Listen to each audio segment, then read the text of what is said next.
શું એવું શક્ય બને કે જે જહાજો માત્ર દરિયામાં દોડવા માટે બનાવવામાં આવ્યા હોય તે શોર્ટકટ લેવાના ચક્કરમાં પહાડ પર ચડી જાય અને બીજી તરફ દરિયામાં ઉતરે?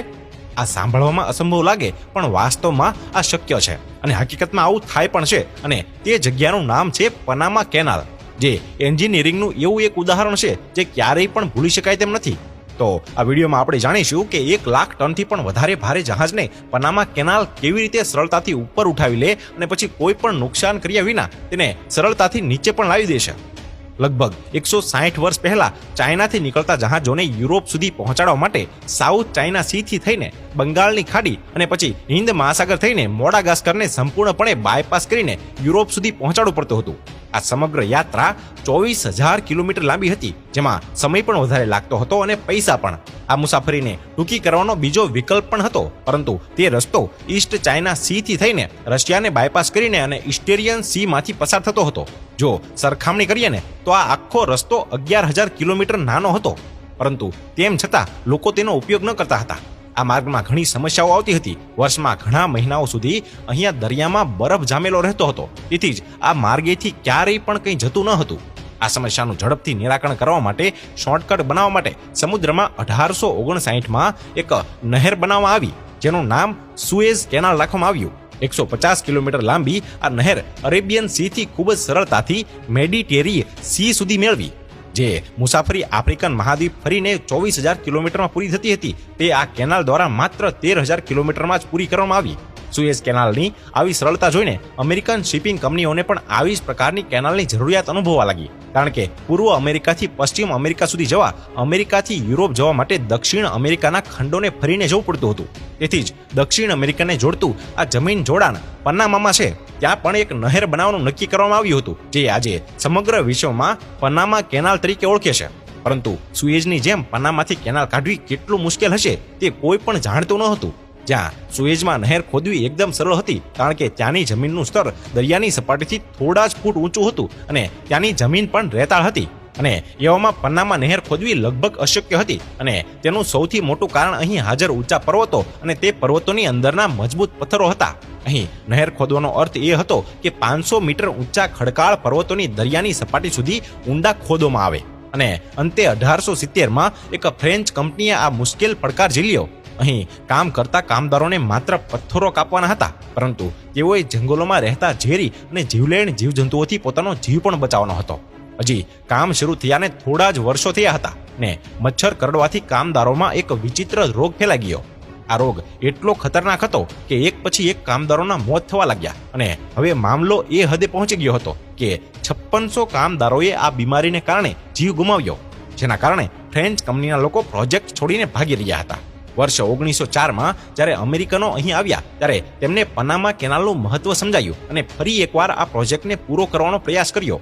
અમેરિકનો જાણી ચૂક્યા હતા કે પહાડ ખોદવો એ અસંભવ કાર્ય છે, તેથી જ પર્વત અને દરિયાની સપાટી વચ્ચેના તફાવતને પૂર્ણ કરવા માટે અહીં એક કૃત્રિમ તળાવ બનાવવામાં આવ્યું, જેને દુનિયા આજે ગટુન લેક તરીકે ઓળખે છે.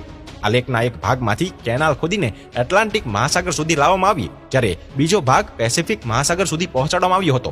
પરંતુ સૌથી મોટી સમસ્યા એ હતી કે કૃત્રિમ તળાવ પહાડોની વચ્ચે પાણી એકત્ર કરીને બનાવવામાં આવ્યું હતું. એ કારણે તે સમુદ્રના લેવલથી ઊંચું હતું. એટલે કે એટલાન્ટિક અથવા પેસિફિક મહાસાગરમાંથી જહાજોને આ લેક સુધી પહોંચાડવા માટે તેને 1 ફૂટની ઊંચાઈ સુધી ચડવાનું ખૂબ જ જરૂરી હતું. અને આ કામને પૂરું કરવા માટે લોક્સનો ઉપયોગ કરવામાં આવ્યો, જેને પાણીના સંગ્રહ તરીકે પણ ઓળખવામાં આવે છે. વહાણ જ્યારે લોક્સની નજીક પહોંચે છે, ત્યારે લોક્સની અંદરનું પાણી સમુદ્રના લેવલ સુધી પહોંચાડવા માટે ટ્રેન કરવામાં આવે છે. જ્યારે પહેલા લોક્સનું પાણીનું લેવલ સમુદ્રના લેવલ જેટલું થઈ જાય, ત્યારે લોક ખોલી દેવામાં આવે છે. હવે શિપ પહેલા લોકની અંદર ચાલી જાય છે. આ કામ ટક બોટ અથવા તો ટક ડ્રેનની મદદથી કરવામાં આવે છે. જ્યારે વહાણ પહેલા લોક્સમાં આવી જાય, ત્યારે પહેલો લોક્સ ફરીથી બંધ કરવામાં આવે છે. તેવી જ રીતે જહાજને પહેલા લોક્સથી બીજા લોક્સ સુધી પહોંચાડવા માટે બીજા લોક્સના પાણીને ડ્રેન કરીને પહેલા લોક્સમાં નાખવામાં આવે છે. જ્યારે બંને લોક્સનું પાણી લેવલ બરાબર થઈ જાય, ત્યારે દરવાજો ખોલી દેવામાં આવે છે અને જહાજ હવે બીજા લોક્સમાં પહોંચી જાય છે અને બીજા લોક્સનો દરવાજો ફરીથી બંધ થાય છે. તેવી જ રીતે લોકનું પાણી બીજા લોક્સમાં ભરવામાં આવે છે. જ્યારે બીજા લોક્સનું પાણી લોકના પાણીના લેવલ સાથે મેળ ખાય છે, ત્યારે ત્રીજો દરવાજો ખોલવામાં આવે છે અને આવી રીતે જહાજ લેકમાં તરવા લાગે છે. લગભગ 30 કિલોમીટર લેક પાર કર્યા પછી એકવાર ફરીથી લોક્સની પ્રક્રિયા શરૂ થાય છે અને જેવી રીતે જહાજને ઉપર કરવામાં આવ્યું હતું તેવી જ રીતે બ્લોક્સનો ઉપયોગ કરીને જહાજને પેસિફિક મહાસાગરના લેવલ સુધી પહોંચાડવામાં આવે છે. પનામા કેનાલ એ સમગ્ર ઇન્જિનિયર ઇતિહાસનું એક એવું ઉદાહરણ છે જે પોતાનામાં એક અજાયબી છે અને તેના વિના શિપિંગ ઉદ્યોગ કંઈ જ નથી. તેના દ્વારા માત્ર પશ્ચિમ અમેરિકાના બંદરો યુરોપની નજીક આવી જાય છે, પરંતુ પૂર્વ અમેરિકાના બંદરો પણ એશિયાની નજીક આવી જાય છે.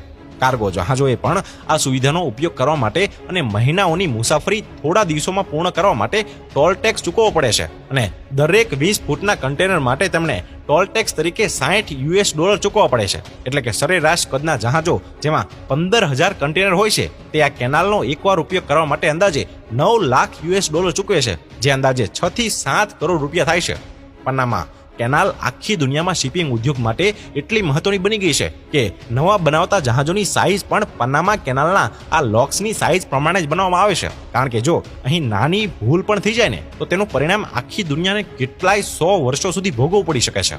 અને હા, તમે આ વાત પરથી તેનો અંદાજ લગાવી શકો છો કે 2021માં કન્ટેનર જહાજ કેનાલમાં માત્ર 6 દિવસ માટે ફસાયું હતું અને તેના કારણે અહીં ભારે ટ્રાફિક જામી ગયો હતો અને 6 દિવસ પછી કેનાલની ટ્રાફિકને ક્લિયર કરવામાં આવી હતી. પરંતુ આ દુર્ઘટનાને કારણે શિપિંગ ઉદ્યોગને $60 બિલિયન એટલે કે 4,680 અરબ રૂપિયાનું નુકસાન વેઠવું પડ્યું હતું.